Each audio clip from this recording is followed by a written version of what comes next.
Winxclass Academy சார்பாக அனைவருக்கும் வணக்கம். இந்த வீடியோல பாத்தீங்க அப்படினா நம்ம TNUSRB SI TALUK எக்ஸாமுக்கு 2022 ல என்ன சிலபஸ், சோ இதுக்கு முன்னாடி நடந்த previous yearல பாத்தீங்க அப்படினா 2020 ல எக்ஸாம் நடந்தது, 2019 ல அதுக்கான நோட்டிஃபிகேஷன் கொடுத்திருந்தாங்க. சோ அந்த क्वेश्चन பேப்பர்ல என்னென்ன டாபிக்ல எத்தனை கேள்விகள் கேட்டிருக்காங்க, சோ SI எக்ஸாமுக்கு என்ன சிலபஸ், சோ நாம வந்து எதுக்கு பிரெஃபரன்ஸ் கொடுத்து நம்ம படிக்கணும், எப்படி படிச்சா ஈஸியா பாஸ் பண்ணலாம், குறிப்பா சொல்லப்போனா 10th வரைக்கும் படிச்சா போதுமா இல்ல 11th 12th ல என்னென்ன டாபிக் நம்ம வந்து கவர் பண்ணணும், சோ இது போன்ற அனைத்து கேள்விகளுக்கும் விடை கொடுக்கும் வகையில் தான் இந்த வீடியோ இருக்க போகிறது. சோ முதல் முறையாக எஸ்ஐ எக்ஸாம் வந்து நீங்க ப்ரிப்பேர் பண்ணிட்டு இருக்கீங்க, இப்பதான் டிகிரி முடிச்சிருக்கீங்கன்னா நிச்சயமா இந்த வீடியோ ரொம்ப யூஸ்ஃபுல்லா இருக்கும். நீங்க ஏற்கனவே பிசி எக்ஸாம் அல்லது எஸ்ஐ எக்ஸாம்லாம் எழுதிருக்கீங்க அப்படின்னா நிச்சயமா உங்களுக்கு ஏற்கனவே ஒரு ஐடியா இருக்கும். பட் இருந்தாலும் முதல் முறையா ப்ரிப்பேர் பண்றீங்க அப்படின்னா நிச்சயமா இந்த வீடியோ முழுமையா பாருங்க. இல்ல ஏற்கனவே எழுதியிருந்தாலும் உங்களுக்கு விருப்பம் இருந்தால் நீங்க பார்க்கலாம். ரைட், ஃபர்ஸ்ட் வந்து பாத்தீங்கன்னா இது யாருக்கான சிலபஸ்னு நான் சொல்லிடுறேன். இது வந்து ஓப்பன் கேண்டிடேட்னு சொல்லக்கூடிய நீங்கள் அதாவது டிகிரி முடிச்சு டைரெக்டாக எழுத போகிறீங்களா அவங்களுக்கான சிலபஸ் தான். இதே வந்து பார்த்தீங்கன்னா டிபார்ட்மெண்டல் கேண்டிடேட்னு சொல்லி அவங்களுக்கு தனியாக ஒரு சிலபஸ்லாம் இருக்கும். அது ரெண்டு பேருக்கும் பொதுவாக காமனாக தான் இருக்கும். பட் இருந்தாலும் நான் வந்து ஓப்பன் கேண்டிடேட் தான் வந்து மெயினாக டார்கெட் பண்ணி வந்து இந்த வீடியோ நம்ம பேச போகிறோம். ரைட்டா? ஸோ உங்களுக்கு வந்து டோட்டல் மார்க் எவ்வளோ சார் எஸ்ஐ எக்ஸாமுக்கு அப்படின்னு பார்த்தீங்கன்னா ஃபைனல் கட் ஆஃப் வந்து எப்பவுமே வந்து 100க்கு தான் வந்து கால்குலேட் பண்ணுவாங்க. ஸோ 100 மார்க் என்பதே வந்து எஸ்ஐ எக்ஸாமுக்கு ஃபைனல் கட் ஆஃபுக்கு நிர்ணயிக்கப்பட்டிருக்கு. ஸோ இதில் வந்து தேரிக்கு எவ்வளோ சார் மார்க் அப்படின்னு பார்த்தீங்கன்னா எக்ஸாம் வந்து 70 மார்க் தான் வைப்பாங்க. ரைட்டா? எக்ஸாம் எவ்வளவுக்கு வைப்பாங்க? 70 மார்க்குக்கு வைப்பாங்க. ரைட் சார், இதுல வந்து அதுக்கப்புறம் இருக்கக்கூடிய 30 மார்க் எப்படி பிரிச்சு கொடுப்பாங்கன்னு பார்த்தீங்கன்னா நம்ம வந்து பிசிக்கல் மெஷர்மெண்ட் டெஸ்ட்னு சொல்லுவோம், சுருக்கமா PMT. அதே மாதிரி என்ட்ரன்ஸ் டெஸ்ட்னு சொல்றது அது பிசிக்கல் எஃபிஷியன்சி டெஸ்ட்னு சொல்லுவோம். ஸோ இது எல்லாத்துக்கும் சேர்த்து பார்த்தீங்க அப்படின்னா உங்களுக்கு 15 மதிப்பெண்கள் வந்து கொடுப்பாங்க. ரைட்டா? ஸோ அப்போ ஒட்டுமொத்தமாக எவ்வளோ ஆச்சுன்னு பார்த்தீங்கன்னா 85 மதிப்பெண் ஆயிடுச்சு. ஸோ அடுத்தது பார்த்தீங்கன்னா இன்டர்வியூன்னு சொல்லக்கூடிய அந்த விவோ வயசுக்கு பார்த்தீங்கன்னா 10 மார்க் கொடுப்பாங்க. ஸோ 95 மார்க் ஆயிடுச்சு. ஸோ அடுத்தது வந்து பார்த்தீங்கன்னா ஸ்பெஷல் மார்க்னு சொல்றாங்க. அது என்ன சார் ஸ்பெஷல் மார்க் அப்படின்னு நீங்க பாத்தீங்கன்னா இந்த NCC NSS certificate, sports certificate இப்பெல்லாம் வச்சிருப்பீங்க இல்லையா? ஸோ அந்த மாதிரி சர்டிஃபிகேட் வச்சிருந்தீங்கன்னா உங்களுக்கு வந்து 5 மார்க் கிடைக்கும். ஸோ ஒட்டுமொத்தமா வந்து ஃபைனல் கட் ஆஃப் வந்து கொடுக்குறது 100க்கு தான் கால்குலேஷன் பண்ணுவாங்க. ஸோ அதை பேஸ் பண்ணி தான் நீங்க வந்து செலக்ஷன் ஆக போறீங்கன்றது தெரிஞ்சிருக்கும். ரைட்டா? ஸோ இது வந்து எக்ஸாம் பேட்டர்ன். ஸோ இப்போ வந்து பார்த்தீங்கன்னா இந்த தியரிக்கு வந்து 70 மார்க் நம்ம சொன்னோம் இல்லையா? அப்போ 70 கொஸ்டின் தான் கேட்பாங்களா சார்னா அதுதான் இல்லை. So total number of question வந்து பார்த்தீங்கன்னா எக்ஸாமுக்கு வந்து 140 கேள்விகள் கேட்பாங்க. 140 கொஸ்டின் வந்து வரும். ஸோ அப்போ ஒரு கொஸ்டினுக்கு எத்தனை மார்க் கொடுப்பாங்க? அரை மார்க், அதாவது 0.5 மார்க் வந்து கொடுப்பாங்க அப்படின்றத தெரிஞ்சு வச்சுக்கோங்க. எக்ஸாம் வந்து எவ்வளோ சார் நடக்கும் அப்படின்னா 2.5 மணி நேரம் வந்து எக்ஸாம் வந்து நடக்கும். ரைட்டா? ஸோ கிட்டத்தட்ட ஒரு கேள்விக்கு 1 நிமிஷத்துக்கு வந்து நமக்கு வந்து கிடைக்கும் அப்படின்னு கூட வச்சுக்கலாம். ஸோ பார்ட் ஏல இந்த 70 மார்க் வைக்கிறாங்க, 140 கேள்விகள் இருக்கு. ஸோ இதை வந்து பார்ட் ஏ பார்ட் பின்னு ரெண்டா நம்ம பிரிச்சுக்கலாம். இதில் பார்ட் ஏல நீங்க வந்து பார்த்தீங்க அப்படின்னா ஸோ பார்ட் ஏல வந்து பார்த்தீங்க அப்படின்னா ஜெனரல் நாலேஜ் இருக்கு இல்லையா? ஸோ ஜிகேல வந்து பார்த்தீங்கன்னா 80 கேள்விகள் கேட்பாங்க. அடுத்தது வந்து சைக்காலஜி. ரைட்டா? ஸோ சைக்காலஜினா இந்த உளவியல் பகுதி, மென்டல் அபிலிட்டி, மேக்ஸ் எல்லாமே கலந்துதான் வரும். ஸோ அதுல இருந்து பார்த்தீங்கன்னா உங்களுக்கு வந்து 60 கேள்விகள் கேட்பாங்க. இதே பிசி எக்ஸாம்னு சொன்னா 30 கேள்விகள் தான் கேட்பாங்க. எஸ்ஐ எக்ஸாமை பொறுத்த வரைக்கும் உங்களுக்கு 60 கேள்விகள் கேட்பாங்க. ஸோ ஒட்டுமொத்தமா பார்த்தீங்க அப்படின்னா உங்களுக்கு வந்து 140 கேள்விகள் வந்து தியரி எக்ஸாமுக்கு வரும். ஒரு கேள்விக்கு அரை மார்க் அப்படின்றத தெரிஞ்சு வச்சுக்கோங்க. ஸோ அடுத்து வந்து பார்த்தீங்கன்னா பார்ட் ஏல எத்தனை சார் டாபிக் இருக்குது அப்படின்னா அவங்க சிலபஸில் என்ன கொடுத்துருக்காங்கன்னு பார்த்தீங்கன்னா ஜென்ரல் சயின்ஸ்னு சொல்லிட்டாங்க. ஜென்ரல் சயின்ஸ்னா நீங்கள் வந்து பார்த்தீங்க அப்படின்னா நம்ம ஃபிசிக்ஸ், கெமிஸ்ட்ரி, பயாலஜி, அதாவது ஜுவாலஜி, பாட்டனி எல்லாமே சேர்த்து தான் படிக்கணும். மோஸ்ட்லி வந்து பார்த்தீங்க அப்படின்னா ஃபிசிக்ஸ், கெமிஸ்ட்ரிலாம் அப் டு 10th வரைக்கும் நீங்கள் படித்தா போதும். ஆனால் பயாலஜி சப்ஜெக்ட் நிச்சயமாக 11th 12th நீங்கள் படிக்க வேண்டியதாக இருக்கும். ஸோ அடுத்தது பார்த்தீங்கன்னா ஹிஸ்ட்ரி ஆஃப் இந்தியா. ரைட்டா? ஹிஸ்ட்ரி ஆஃப் இந்தியா சிந்து சமவெளி நாகரிகம் முதல் இந்த தென்னிந்திய வரலாறு வரைக்குமே நீங்கள் வந்து முழுமையாக நீங்கள் வந்து படிக்க வேண்டியதாக இருக்கும். நிச்சயமாக வந்து 6th to 10th படிக்கணும், 12th கொஞ்சம் படிக்க வேண்டியதா இருக்கும். ஸோ அதே மாதிரி எக்கனாமிக்ஸ் அண்ட் காமர்ஸ்னு சொல்லிட்டாங்க. ஸோ எக்கனாமிக்ஸ்னாலே மோஸ்ட்லி வந்து 10th வரைக்கும் கவர் ஆகாது. நீங்கள் உண்மையிலேயே வந்து குரூப் 4 படித்தாலும் சரி, குரூப் 2 அந்த மாதிரி டிஎன்பிசி படித்தா கூட இந்த எக்கனாமிக்ஸ் காமர்ஸ்ன்றது நம்ம வந்து 11th 12th தான் படிப்போம். ஸோ கண்டிப்பாக எஸ்ஐ எக்ஸாமுக்கும் நீங்கள் 11th 12th தான் நீங்கள் வந்து ப்ரிப்பேர் பண்ணி ஆகணும். ஸோ அதே மாதிரி இந்தியன் பாலிட்டின்னு சொல்லிட்டாங்க, இந்திய அரசியலமைப்பு, அதில் இந்திய தேசிய இயக்கம் எல்லாமே கவர் ஆகிடும். ரைட்டா? ஸோ அடுத்தது பார்த்தீங்க அப்படின்னா கரண்ட் ஈவெண்ட், அதாவது நடப்பு நிகழ்வுகள் வந்து நிச்சயமாக வந்து என்னைக்கு நோட்டிஃபிகேஷன் கொடுக்குறாங்களோ அதுக்கு முந்தைய ஒரு 6 மாதத்துக்கு வந்து நீங்கள் குறைந்தபட்சம் ஒரு 6 மாதத்துக்கு வந்து கரண்ட் அஃபேர்ஸ் வந்து நீங்கள் படிச்சுக்கணும். சரி, ரைட்டா? இதை வந்து சிலபஸில் கொடுத்துருக்காங்க. ரைட்? ஸோ பார்ட் பின்றது நம்ம சைக்காலஜின்னு நம்ம சொல்லிட்டோம். ஸோ சைக்காலஜின்னு சொன்னாலும் அதில் மேக்ஸ் சிம்பிளிஃபிகேஷன் இருக்கும். சில சம்ஸ்லாம் வந்து பார்த்தீங்கன்னா உங்களுக்கு வந்து ப்ராபபிலிட்டி அந்த மாதிரி சில விஷயங்கள்லாம் கேட்பாங்க. நிச்சயமாக உளவியல் என்பது மேக்ஸும் மென்டல் அபிலிட்டி நம்ம சொல்கிறோம் இல்லையா, அதில் கலந்து தான் உங்களுக்கு வந்து கேட்குறாங்க. ரைட்டா? ஸோ அதனால் அதில் வந்து கரெக்டாக வந்துடும், அந்த 60 கேள்விகள் அப்படியே வந்துடும். ஸோ அதை பற்றி ஒன்றும் பிரச்சனை இல்லை.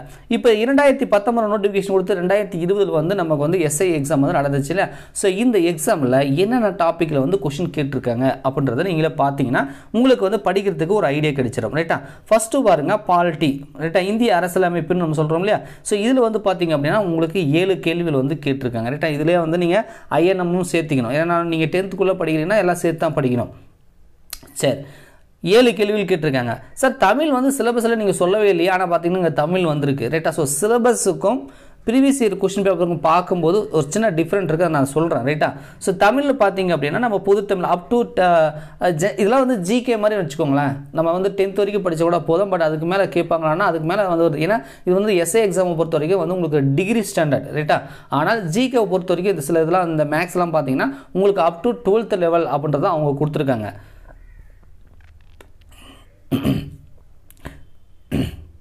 ஸோ இப்போ வந்து தமிழில் வந்து 8 கேள்விகள் கேட்டிருக்காங்க. இங்கிலீஷில் வந்து பார்த்தீங்கன்னா உங்களுக்கு வந்து 7 கேள்விகள் கேட்டிருக்காங்க. மேக்ஸுக்கு வந்து பார்த்தீங்கன்னா 9 கேள்விகள் கேட்டிருக்காங்க.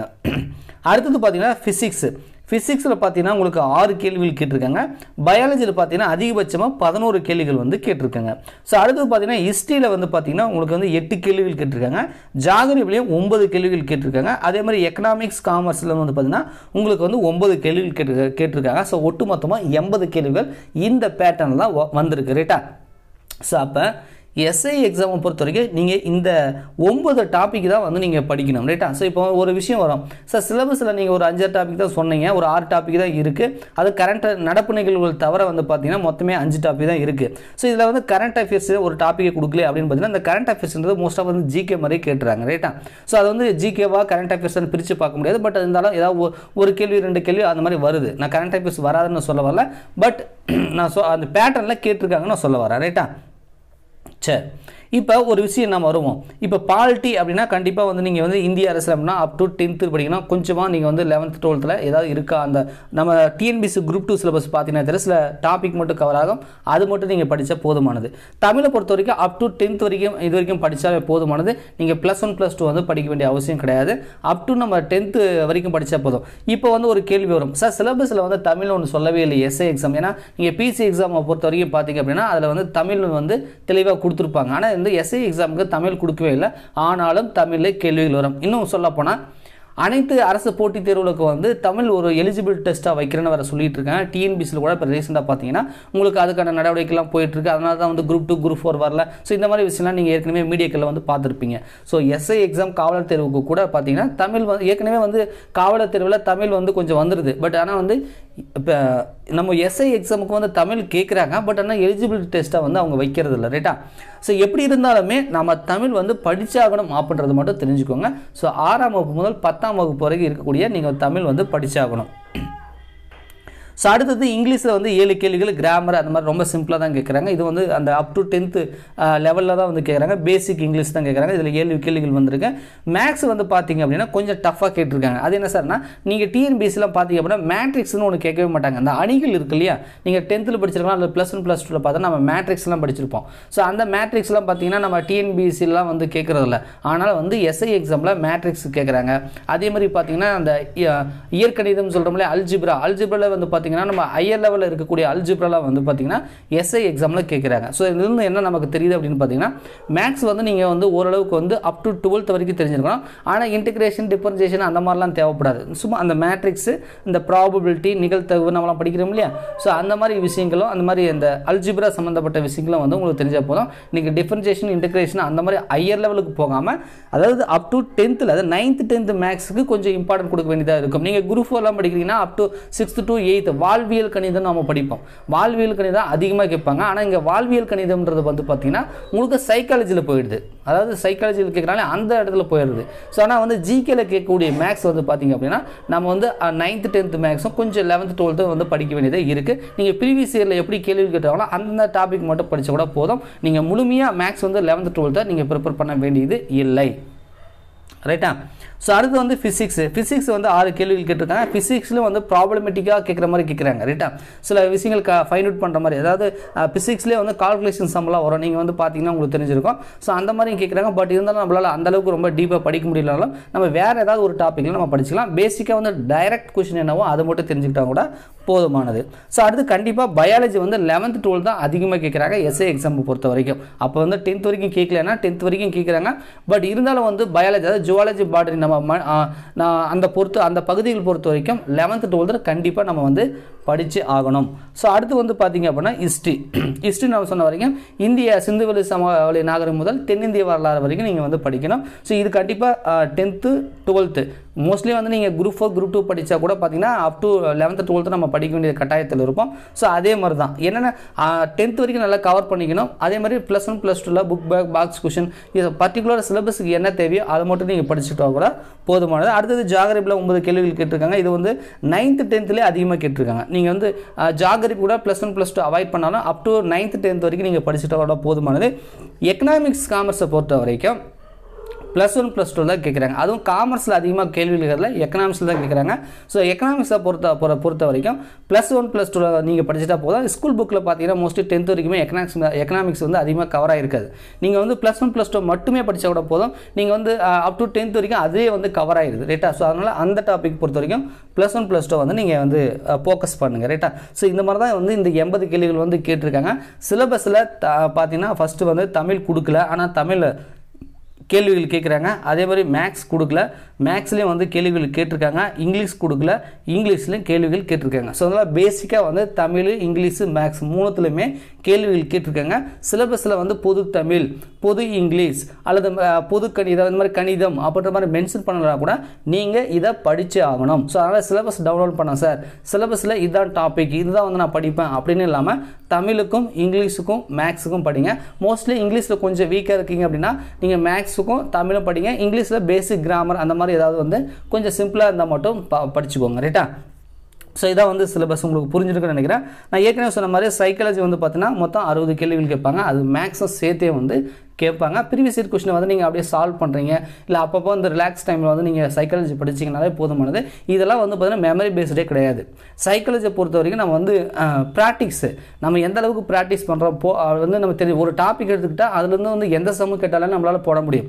ஒரு கணக்கு 2 கணக்கு நம்ம போட்டு தெரிஞ்சிட்டோம்னா ஸோ அதில் வந்து எத்தனை மாடல் வந்தாலும் நம்மளால் வந்து அதை சால்வ் பண்ணி ஈஸியாக வந்து கொஸ்டினுக்கு அட்டன் பண்ண முடியும். ஸோ அதனால் ரொம்ப பொதுவாக வந்து காவலர் தேர்வுக்கு நீங்கள் பிசிக்கு படித்தாலும் சரி, எஸ்ஐ எக்ஸாம் படித்தாலும் சரி, சைக்காலஜின்றது ரொம்ப ரொம்ப முக்கியமான ஒரு பகுதி ரைட்டா. ஸோ இப்போ நீங்கள் கீழே பார்க்குறது என்னென்னு பார்த்தீங்க அப்படின்னா இதான் வந்து சிலபஸ் ரைட்டா. ஸோ ஜென்ரல் இங்கிலீஷ் பார்த்தீங்கன்னா கொஞ்சம் பெருசாக கொடுத்துருப்பாங்க. History of India, geography, economics and காமர்ஸ்னு கொடுத்துட்டாங்க. ஸோ காமர்ஸ்னு வந்துட்டாலே +1 +2 வந்து நீங்கள் படித்தவன்றதை ஏற்கனவே சொல்லிட்டேன். இந்தியன் பாலிட்டி, அதுக்கப்புறம் கரண்ட் ஐவட்டி தான் கொடுத்துருக்காங்க. ஸோ பார்ட் 2 வந்து பார்த்தீங்கன்னா லாஜிக்கல் அனலிட்டிக் கொடுத்துருக்காங்க, நியூமரிக்கல் அனலிட்டிக்ஸ் கொடுத்துருக்காங்க, கம்யூனிகேஷன் ஸ்கில் கொடுத்துருக்காங்க. அது மட்டும் இல்லாமல் நீங்கள் வந்து பார்த்தீங்க அப்படின்னா இன்ஃபர்மேஷன் ஹேண்ட்லிங் அபிலிட்டி கொடுத்தாங்க, மென்டல் அபிலிட்டி டெஸ்ட்னு கொடுத்துருக்காங்க. இந்த மென்டல் அபிலிட்டி டெஸ்ட் தான் நம்ம வந்து பார்த்தீங்கன்னா டிஎன்பிசி படிக்கக்கூடிய அந்த சம்ஸ், அதாவது கொஞ்சம் மேக்ஸும் வந்து இதில் வந்துடுது. ஸோ அடுத்தது வந்து பார்த்தீங்கன்னா இந்த கீழே இருக்கிறது வந்து பார்த்தீங்கன்னா உங்களுக்கு டிபார்ட்மெண்டல் கேண்டிடேட்டுக்கு மட்டும்தான். ஸோ நமக்கு வந்து ஓப்பன் கேண்டிடேட்டுக்கு இந்த 5 டாபிக் மட்டும் நம்ம படித்தா போதுமானது. ஸோ இப்படிலாம் நீங்கள் வந்து படித்தா மட்டும்தான் எஸ்ஐ எக்ஸாமில் நீங்கள் வந்து பாஸ் பண்ண முடியும். இதெல்லாம் இந்த விஷயங்கள் தெரிஞ்சுக்கணும். சிலபஸ் நம்ம டெவலப் பண்ணாலும் நீங்கள் சிலபஸ் பார்த்தா தமிழ் இருக்காது, இங்கிலீஷ் இருக்காது, மேக்ஸ் இருக்காது. ஆனால் இந்த மாதிரி தான் கேட்டிருக்காங்க. இப்போ நீங்கள் இந்த டேபிளை பார்த்ததுக்கப்புறம் வந்து ஒரு ஐடியாவுக்கு வந்துருக்கலாம். ஸோ 80 கேள்வியில் எதுக்கு மெஜாரிட்டி கேட்குறாங்க? ஸோ பயாலஜிக்கு கேட்குறாங்க ரைட்டா. ஸோ உங்களுக்கு வந்து எது ஈஸியாக இருக்கும், எந்த ஆர்டரை படிக்கணும் நீங்களே ஒரு அனலைஸ் பண்ணுங்கள். உங்களுக்கு வந்து சப்போஸ் வந்து பயாலஜி ஈஸியாக இருக்கலாம், அல்லது வந்து தமிழ் ஈஸியாக இருக்கலாம், அல்லது வந்து நீங்கள் ஏதாவது டிஎன்பிசிக்கு ஏற்கனவே ப்ரிப்பேர் பண்ணிட்டீங்கன்னா உங்களுக்கு இந்த பாலிட்டி, ஹிஸ்ட்ரி, ஜாகிரபி, எக்கனாமிக்ஸ் இதெல்லாம் ஈஸியாக கூட இருக்கலாம். ஸோ ஏதாவது ஒரு ஆர்டரில் நீங்கள் வந்து உங்களுக்கு ஏற்ற மாதிரி ப்ரிப்பேர் பண்ணி வந்து நீங்கள் படிச்சிங்கன்னா கொஞ்சம் ஈஸியாக வந்து மார்க் வந்து நம்ம எடுத்துக்கலாம். என்றைக்குமே நோட்டிஃபிகேஷன் வந்ததுக்கப்புறம் படிக்கிறத விட ஒரு 6 மாதத்துக்கு முன்கூட்டியே ப்ரிப்பேர் பண்ணி நோட்டிஃபிகேஷன் வரதுக்கு முன்னாடியே நம்ம படித்து வச்சுட்டு நோட்டிஃபிகேஷன் வந்ததுக்கப்புறம் அவங்க கொடுக்கக்கூடிய டைமில் நம்ம ரிவிஷன் பண்ணி நிறைய டெஸ்ட் எழுதி ப்ராக்டிஸ் பண்ணோம்னா ஈஸியாக பாஸ் பண்ணிடலாம். நிறைய பேர் பண்ணக்கூடிய தப்பு என்னன்னா நோட்டிஃபிகேஷன் வந்ததுக்கப்புறம் தான் சார் நான் படிப்பேன், அந்த அவங்க கொடுக்கக்கூடிய டைம் வந்து 1 மாதமாக இருக்கலாம், 1.5 மாதம் இருக்கலாம், அந்த 1 மாதத்தில் தான் நான் படிப்பேன் அப்படின்னு நீங்கள் படிச்சிங்க அப்படின்னா புதுசாக நீங்கள் படிச்சுன்னா உங்களால் வந்து எழுத முடியாது. அது குறிப்பாக சொல்லப்போனால் சைக்காலஜியில் வந்து நிறைய ஒரு கிட்டத்தட்ட பார்த்தா அந்த 3 மாதம் வந்து நீங்கள் தொடர்ந்து ப்ராக்டிஸ் பண்ணால் தான் உங்களுக்கு வந்து ஈஸியாக வந்து பாஸ்ட் கிடைக்கும். ஏன்னா நிறைய பேருக்கு வந்து பார்த்தீங்கன்னா எக்ஸாம் எழுதி வந்து முடிச்சுட்டு சார் மேக்ஸ் கொஸ்டின் போகிறது, சைக்காலஜி போகிறது நிறைய டைம் வேஸ்ட் ஆகிடுச்சு சார், வந்து எனக்கு வந்து டைமே கிடைக்கல, ஸோ அதனால் வந்து கட் ஆஃப் வரல, மார்க் வரல, நான் நிறைய கொஸ்டின் வந்து அட்டன் பண்ணல, இந்த மாதிரி நிறைய விஷயங்கள் சொல்லுவாங்க. இது எல்லாத்துக்குமே காரணம் என்ன அப்படின்னா ப்ராக்டிஸ் பண்ணலை. ஸோ அதனால் முன்கூட்டியே படிச்சுட்டு நம்ம வந்து ரிவிஷன் பண்ணி டெஸ்ட்டில் எழுதினோம்னா வரக்கூடிய 2022 எஸ்ஐ எக்ஸாமில் கண்டிப்பாக நீங்கள் பாஸ் பண்ணிடலாம். ஸோ இப்போ இந்த டேபிளை பார்த்ததுக்கப்புறம் உங்களுக்கே புரிஞ்சிருக்கும் எந்த மாதிரி வந்து அதிகப்படியான கேள்விகள் எந்த டாப்பிக்கில் கேட்டிருக்காங்க, கம்மியாக வந்து எந்த டாப்பிக்கில் கேட்டிருக்காங்க, சிலபஸ் என்ன, சிலபஸ் இல்லாமல் தமிழ், இங்கிலீஷ், மேக்ஸ் கேட்டிருக்காங்க. ஸோ எல்லாமே உங்களுக்கு வந்து நான் சொல்லிட்டேன். கண்டிப்பாக இந்த வீடியோ உங்களுக்கு ரொம்ப யூஸ்ஃபுல்லாக இருக்கும் நம்புறோம். ஸோ உங்களுக்கு யூஸ்ஃபுல்லாக இருந்துச்சு அப்படின்னா மறக்காமல் லைக் பண்ணுங்கள். உங்களுக்கு மேலும் ஏதேனும் கருத்துக்கள் வேறு ஏதாவது வீடியோ தேவைப்பட்டுச்சுன்னா கமெண்ட்ஸில் வந்து கமெண்ட் பண்ணுங்கள். நன்றி, வணக்கம்.